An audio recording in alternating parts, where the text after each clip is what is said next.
Wow! Tales of the Abyss as an anime? Not a short set of OVAs, but as a series that lasted for 26 episodes? Well, I guess I shouldn't be too shocked. I mean, next to Symphonia, it is the next most popular Tales of title. Its popularity was that great that it got 3 manga adaptations based on it. 2 of them concentrating on the big fan favourites, Ash and Jade. But I'm getting off topic here. Tales of the Abyss's anime season was animated by Sunrise Animation Studio with the joint help from Bandai Visual Namco. Only took them 3 anime adaptations to get them on board, eh? The anime first aired on Japanese TVs on 2008 through till 2009 and was released eventually on DVD in 2011. From the time it aired, it was 3 years after the release of the original video game on the PlayStation 2, and from the date of the DVD release was in the same year the 3DS remake came out. As far as I know, the plot of the anime is actually the first true experience of the game in anime form.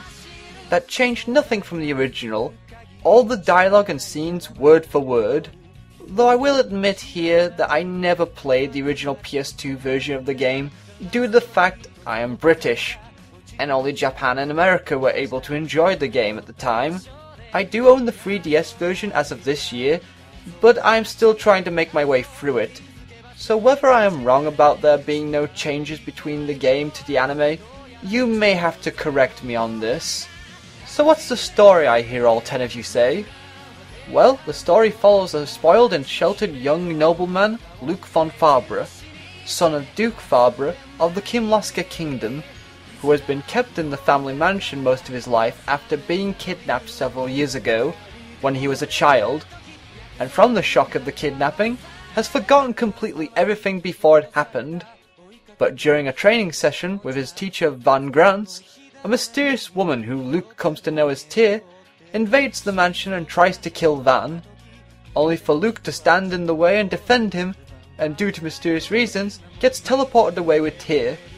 Sent a whole country across to Malkuth territory, the two end up deciding to travel to return Luke home, but along the way get involved with a situation where war might break out between Malkuth and King Laska, and get heavily drawn in with a complex situation involving the score that dictates how everyone should live their lives in order to gain a future for great prosperity. As I said before, the anime changed nothing of the game's plot. Only cosmetic changes to the situations were made, but besides that, locations and every detail was kept just like the original video game. So this is the closest you will get to an anime adaptation of a Tales of game that doesn't take liberties with the plot or its characters. Though obviously they added more details, extra scenes to flesh out the narrative, and took out pointless side plots that didn't affect the main story. With 26 episodes to work with, they had a lot of runtime to fit everything in, and because of that, the pacing was just perfect. There were no odd long time skips, and everything flowed naturally from one situation to the next, that I saw very little problems in it.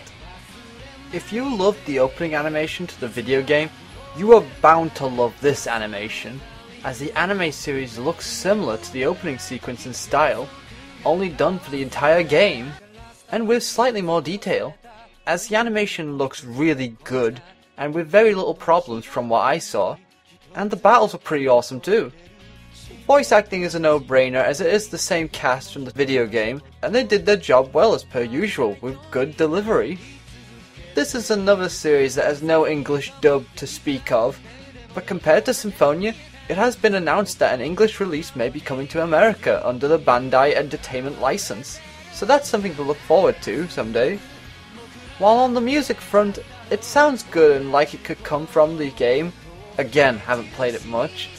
And they even reused the opening theme music from the Japanese version of the game itself, which wasn't a bad choice. I remember always singing along and enjoying the heck out of this opening back when the game first came out, and the ending theme was pretty catchy too. After watching the entire series, I actually didn't have a problem with any of it. But then again, that may be because Abyss didn't change a single thing from the game, from what I could tell. Though I do have one big pet peeve that rears its ugly head. I always dislike how stories make plot twists so obvious. You see, in Abyss, they try and make everything sound and look mysterious, but quite frankly, you can see some of the plot twists coming from literally right in front of your face. But this problem was also present in the original video game too, so that was a problem that was carried over to the anime. Other than that, I have no other problems with it. Of course, with no changes made, means all the characters you'd be glad to know were all intact. Just as a note to those concerned, the characters were all fantastic. I just enjoyed watching the scenes where they all interacted with one another, especially within the extra scenes that built upon the bonds of the characters, and I found myself once again forming a bond with these likable characters that I just wanted to see them get through it all in the end. I got so into the characters that I even cried at one character's death scene. I won't say who they are, but it really hit me hard with how they played the scene, with a lot of emotion that it tugged at my heart. So you will feel invested in the series, especially until the end and through the cool final battle, which for once, after all these adaptations, has the main antagonist in their super-powered form, making the first time an adaptation would do this. So overall, to say it's an anime that retells the game scene by scene, I still thought it was very enjoyable and was a great watch. And out of all the adaptations so far, this is probably one of the more open animes that both fans and newcomers can watch without the hindrance of requiring previous knowledge of the original. The anime as a whole just treats the source material so well, recreating a beloved RPG complete with all the things you had or will care about as you watch it. So I say, it's worth going through this 26 episode long adventure, even if you've already seen it in the game. Just goes to show that if the story is not broke, it needs no rewrites for a good anime adaptation.